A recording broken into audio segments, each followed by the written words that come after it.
You are surrounded. There is no escape. There is a war being fought at this very moment. It is the oldest, longest, and most important war in human history, and its primary battlefield is the 6 inches of space between your ears. You know this war. You feel its battles raging every single day, in the quiet moments and the chaotic ones. You fight it when the alarm clock rings and a voice inside you, a slick and persuasive negotiator for mediocrity, whispers, "Just a little longer. The world can wait. Your dreams can wait. Comfort is here. Safety is here. Stay." You fight it when you stand before a difficult task, a blank page, a heavy weight, a daunting project, and that same voice, now a cynical critic, whispers, "You're too tired. You're not good enough. Remember how you failed last time? You'll probably fail again. Why endure the humiliation? It's easier not to try." You fight it when someone insults you, cuts you off, or treats you unjustly, and the voice, now a raging demagogue, screams, "They disrespected you. This is an outrage. Attack, defend your honor. Let rage be your shield and vengeance be your sword." You fight it when you face a setback, a failure, a loss, and the voice, now a whining victim, whimpers, "See, I told you so. The world is against you. The game is rigged. You are a victim. It's hopeless. Just give up." This voice, this shape-shifting, whispering tyrant, is the most dangerous enemy you will ever face. It is not an external foe. It is not your boss, your competitor, or your circumstances.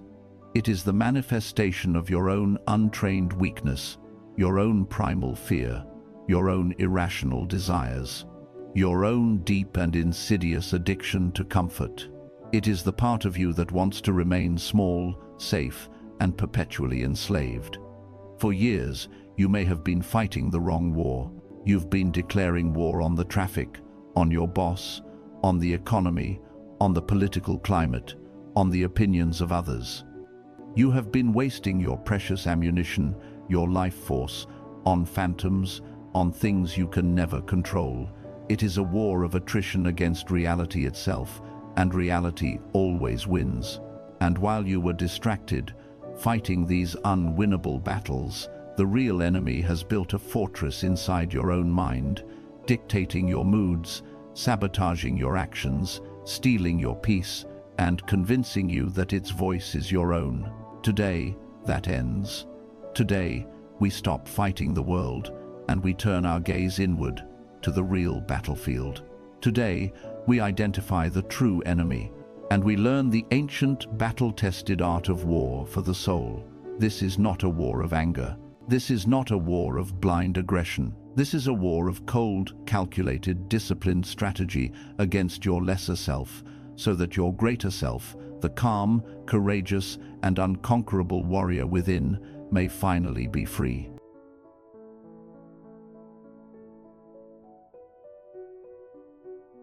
The ancient Stoics, the emperors, senators, slaves, and warriors who built and led one of the greatest empires in history, were not passive philosophers content with abstract theories. They were men of action. They understood that philosophy was not something to be debated in comfortable rooms, but something to be practiced in the mud and blood of the battlefield, the chaos of the political arena, the pain of personal loss, and the quiet, desperate turmoil of one's own mind. They knew that the command, "Get up and fight," is the most important command a person can give themselves. But they understood this fight in a way most people never will, a way that transforms it from an exhausting struggle into a source of profound power. It is not a fight driven by the hot, blinding flash of rage, but by the cold, clear light of reason. It is not a fight for the fleeting prize of external glory, but for the eternal victory of internal mastery. It is not a fight against other people, but a fight for the best version of yourself, a fight for your own soul. This is the Stoics' call to arms. It is a call to get up from the comfortable, warm slumber of a reactive, thoughtless life. It is a call to finally, with clear eyes and a steady heart, turn and face the only enemy that has ever truly held you back. It is a call to fight the battle that truly matters. And if you are ready to answer that call, then your training must begin. This is not a journey for the faint of heart. It requires your full commitment. So, right now, wherever you are, perform your first act of disciplined rebellion against passivity. Hit the like button as a signal that you are enlisting in this great war. It is a small click, but a powerful declaration. Comment, "I will fight," below.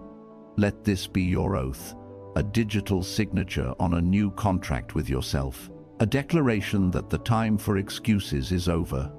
And subscribe, for this is your armory, your training ground, your war room. Here, we forge the weapons for the great war within. Your training starts now.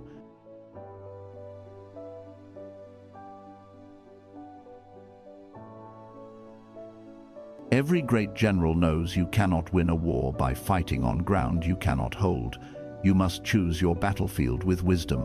To waste your soldiers, your resources, and your morale attacking an impregnable fortress is not bravery, it is strategic suicide. For your entire life, you may have been committing strategic suicide.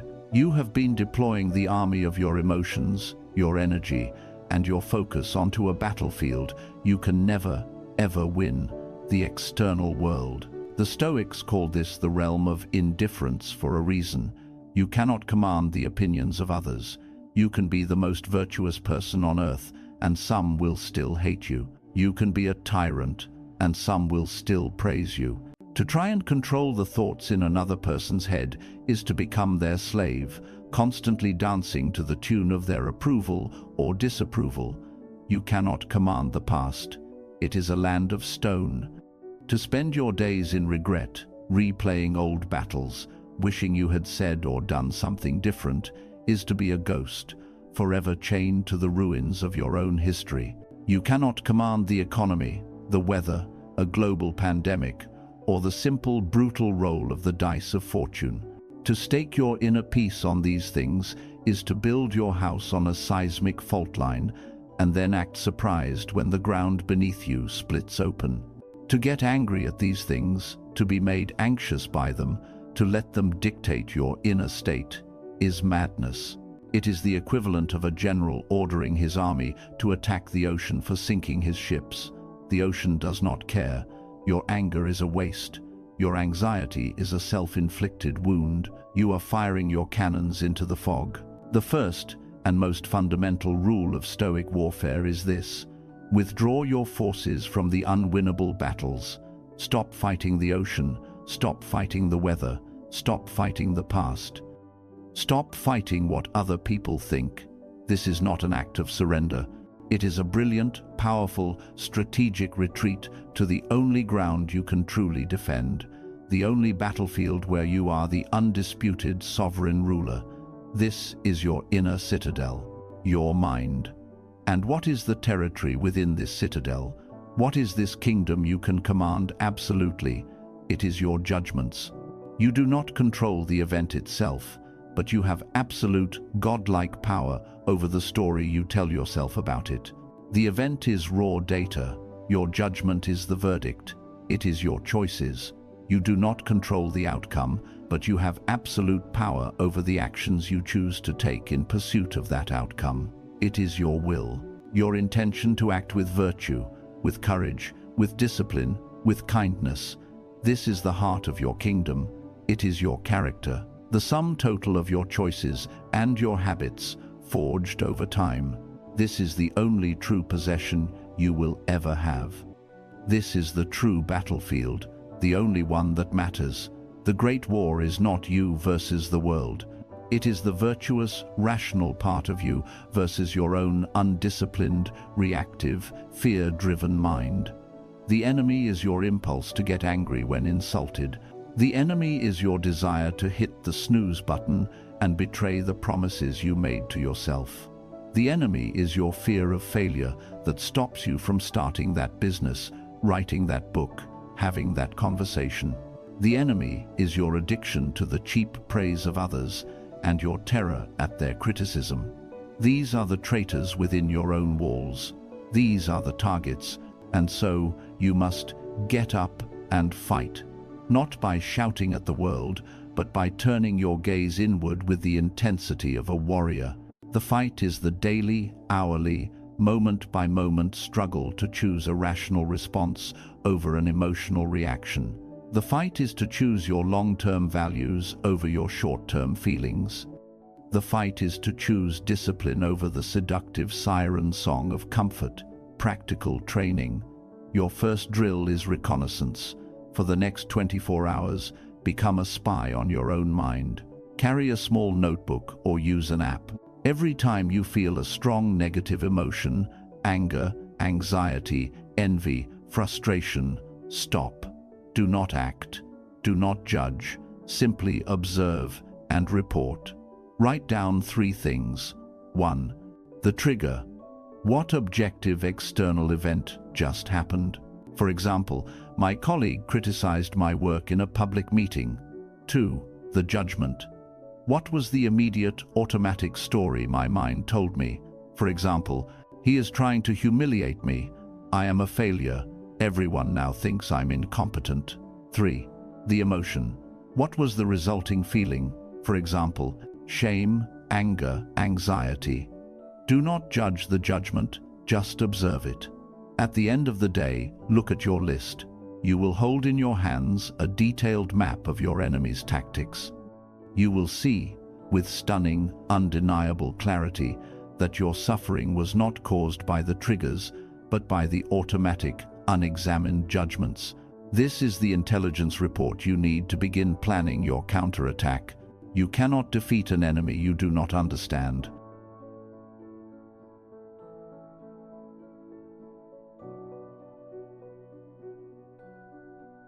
Now that you have begun your reconnaissance, it is time to study the enemy's command structure. The Stoics identified the leaders of the enemy army, the 4-star generals of your inner tyrant. They called them the passions. These are not your everyday healthy emotions. These are the excessive, irrational, and destructive emotional reactions that hijack your reason and lead your soul to ruin. If you wish to win the war, you must learn to recognize these 4 generals on the battlefield.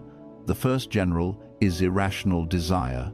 This is the frantic, desperate craving for things that are outside your control. The desire for fame, for the approval of a specific person, for a guaranteed future of wealth and ease. This general is a master of illusion. It paints a picture of a perfect future, a mirage in the desert, and tells you, your happiness is over there. You will only be whole when you get that promotion, when you get that recognition. It is a lie.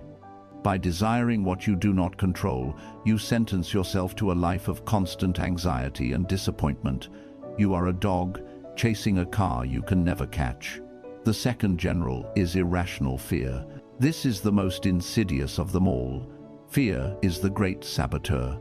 It is the suffering you inflict upon yourself from things that have not happened and may never happen. It is the paralysis that stops you from taking the necessary risks of a life well lived.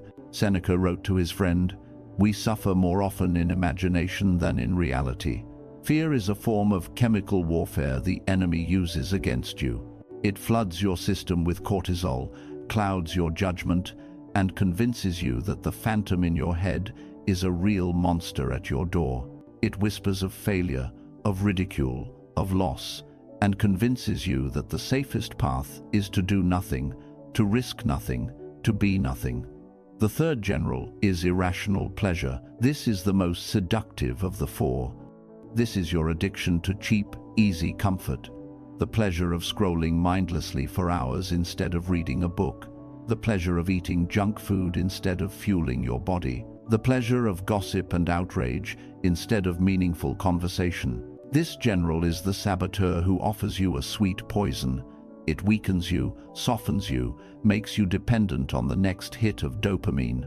Like the lotus eaters from Homer's Odyssey, it convinces you to forget your journey home, to abandon your purpose, for a few more moments of mindless, comfortable bliss. It is the general that turns warriors into complacent sheep. And the fourth and most volatile general is irrational pain, which often manifests as anger, grief, or resentment. The Stoics saw anger as a temporary madness, a short-lived insanity.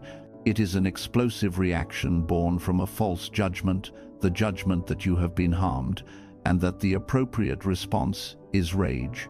This general is a berserker. It hijacks your reason completely.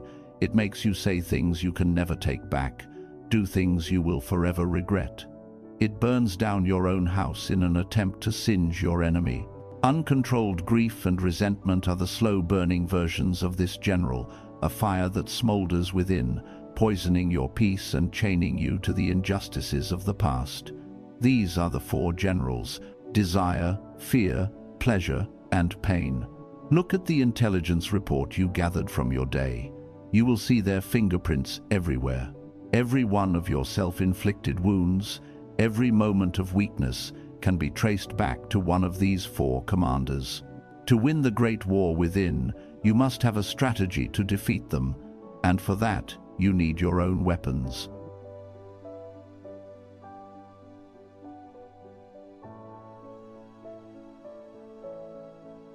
You cannot go to war unarmed. To defeat the four great passions, the Stoics did not rely on hope or willpower alone. They relied on their arsenal, the four cardinal virtues. These are not abstract concepts. They are the divine weapons of the Stoic warrior, forged and sharpened through daily practice. They are your counter-strategy to the enemy's tactics. Your first and most important weapon is wisdom. Practical wisdom. This is not about knowing obscure facts. It is the master weapon, the warrior's map and compass. It is the ability to see the battlefield clearly. It is the knowledge to distinguish between what is truly good, your character, what is truly bad, a corrupt character, and what is indifferent, everything else. Wisdom is the weapon that defeats all four generals at once. It counters irrational desire by reminding you that fame and wealth are indifferent. It counters irrational fear by showing you that the only thing to truly fear is a life not lived with virtue. It counters irrational pleasure by revealing cheap comfort as a trap, and it counters irrational pain by analyzing an insult and seeing it for what it is, mere noise. To cultivate wisdom is to sharpen your perception until you see reality as it truly is, stripped of your emotional stories. Your second weapon is courage. This is your shield. Courage, for the Stoic, is not the absence of fear. A man who feels no fear is not brave, he is a fool. Courage is feeling the fear, acknowledging it, and doing the right thing anyway. It is the willingness to face pain, hardship, and the disapproval of others in the service of your principles. This weapon is the direct counter to the general of fear. When fear whispers, "Don't speak up, you'll be criticized," courage grabs the shield and steps forward. This weapon also counters the general of pain. It is the strength to endure, to persevere, to get up one more time than you are knocked down. Courage is the silent, steady resolve that says, "This hurts, but I will continue." Your third weapon is justice. This is your sword, but it is a sword you wield not primarily against others, but to carve a path of right action for yourself. Justice is the virtue of social harmony. It is about treating others with fairness, integrity, and kindness, not because of how they treat you, but because it is your duty as a rational human being. This weapon counters the general of irrational desire, which tempts you to be selfish, to cheat, to take more than your fair share. It also counters the general of anger, which tempts you to seek disproportionate revenge. Justice is the warrior's code of conduct. It is the unwavering commitment to do the right thing, even when the wrong thing is easier or more profitable. And your fourth weapon is temperance, or self-control. This is your armor. It is the mastery over your own appetites. It is the ability to say no to the temptations of cheap pleasure and yes to the demands of discipline. This weapon is the direct counter to the general of irrational pleasure, who wants to soften you and make you weak. It is the strength to choose the hard workout over the comfortable couch, the healthy meal over the junk food, the difficult book over the mindless scroll. Temperance is the warrior's discipline made manifest. It ensures that you are the master of your own body and its desires, not the other way around. Wisdom, courage, justice, temperance, the map, the shield, the sword, the armor, this is your arsenal. Every day, every choice is an opportunity to pick up these weapons and practice. The war is not won in a single glorious charge. It is won in 1,000 small disciplined choices, day after day.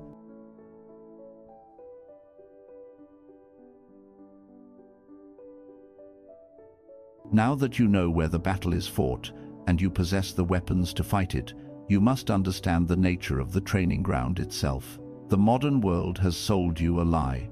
It has told you that a good life is a life of ease, a life of comfort, a life of minimal resistance. It has taught you to see pain, struggle, and hardship as signals that something has gone wrong, as things to be avoided at all costs. The Stoic warrior knows this is the philosophy of the weak.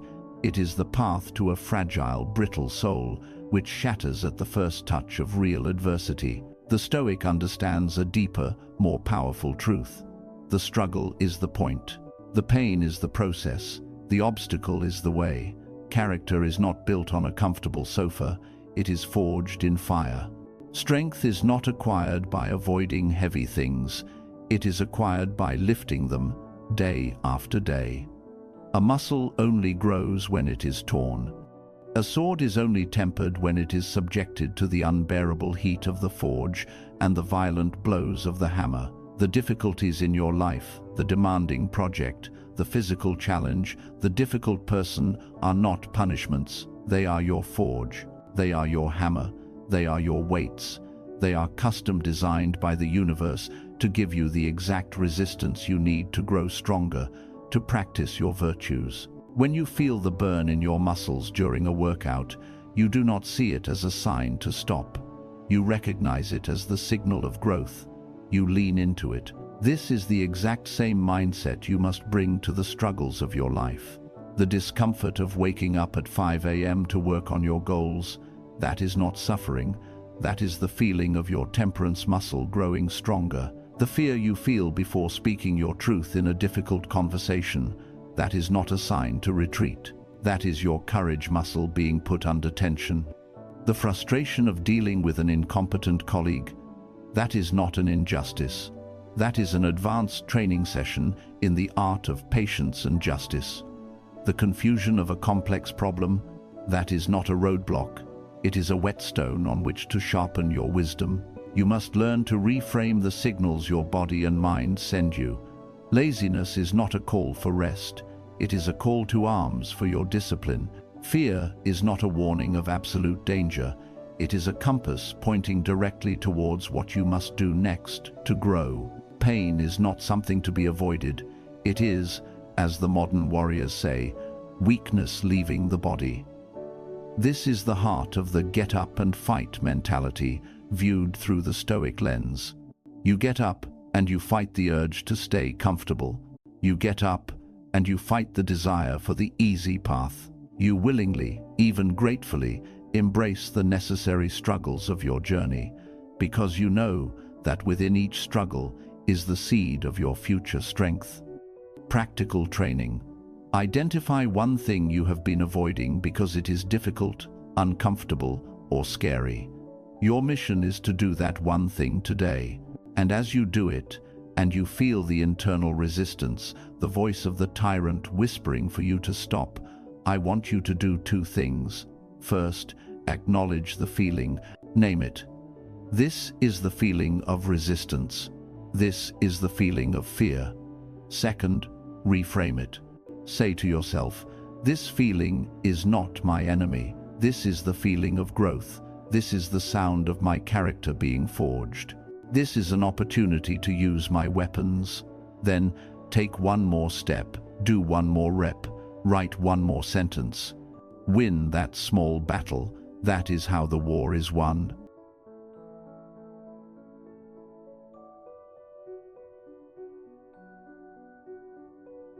You now know where to fight, how to fight, and the weapons you must use.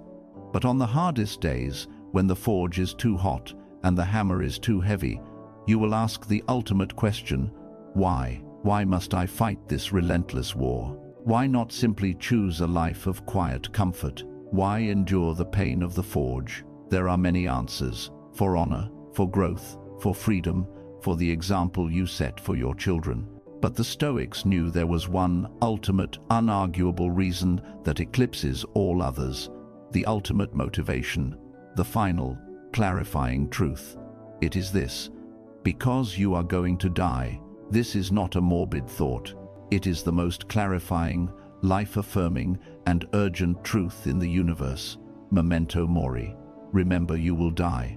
Your time is a finite, non-renewable, and constantly depleting resource. You have been given a certain number of days on this earth. You do not know the number, but you know it is not infinite. Every day that passes is a day that will never return. Every hour you waste is an hour you have stolen from your own life. An act of cosmic embezzlement, Marcus Aurelius wrote to himself in the pre-dawn darkness of his military tent. You could leave life right now. Let that determine what you do and say and think. Imagine holding an hourglass filled with the sand, representing all the days you have left. With every passing moment, you see the sand trickling away relentlessly. Now, look at the voice of your inner tyrant in the light of this truth. The voice that says, "Do it tomorrow." That is the voice of a thief, laughing as he steals the precious sand from your hourglass. The voice that says, "Don't risk failure." That is the voice of a coward, asking you to bury your sand in the ground, to live a life so small and safe that you arrive at death, having never truly lived. The voice that says, "Be angry about that petty insult." That is the voice of a fool, convincing you to spend your irreplaceable golden moments focused on utter, meaningless trivialities. The shadow of death is not a cause for despair. It is a call to arms. It is the universe grabbing you by the shoulders and screaming at you, "Do not waste this day. It is all you have." When you truly internalize this truth, the fight becomes non-negotiable. You get up and go to the gym, not just because you should, but because you know that a healthy body is a more effective tool to experience the world for the limited time you have. You get up and do the hard, creative work, not because it is easy, but because the sand is falling, and the masterpiece within you is demanding to be born before time runs out. You refuse to waste a single hour on petty arguments, on mindless scrolling, on gossip, because you see it for what it is, an act of suicide of the soul. You are trading a piece of your life for nothing. Practical training. Your drill is one of perspective. Tonight, before you sleep, perform what the Stoics called the last time meditation.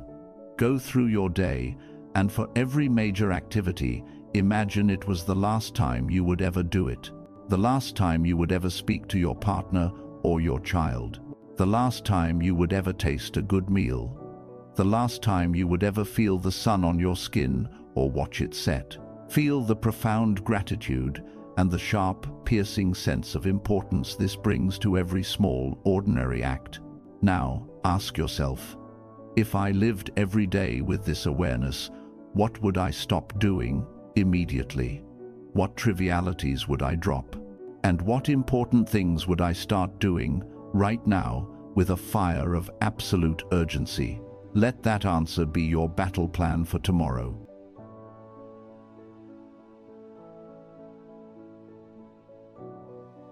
And so, we come to the end of our training and the ultimate purpose of this great war within. What is the prize? What is the victory you are fighting for, day after grueling day? The world will tell you the prize is wealth, fame, or power over others.